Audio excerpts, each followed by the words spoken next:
project na ito, maraming natutunan at makakapagbigay ng tulong sa mga mahirap tulad ng pagdodonate ng goods sa mga nasalanta ng trahedya tulad ng bagyo at pagbibigay saya sa mga batang nag-aaral at iba pa.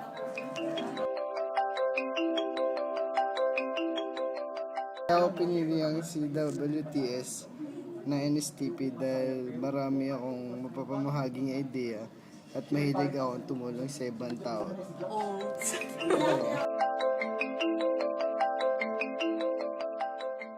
Kami ay Adamson Elementary School. Ang eskwela na ito ay binubuo ng mga bata na may kaya ang pamilya. Ngunit ang eskwelahan na ito ay kulang sa pasilidad. Ang banyo ay isa lang. Pero sa kabila nun, naging masaya ang stay namin doon sa eskwelahan na yun. Dahil sa mga activity na nagawa namin tulad ng sports fest, feeding program, tree planting. Yeah.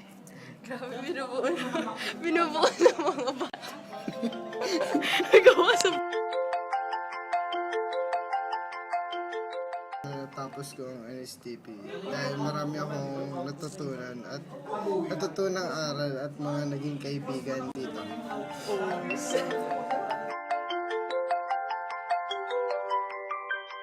NSTP, I became a better person because I learned so many things that changed my life. It helped me understand the others that are less fortunate than I am, and I can do something to be of service to them.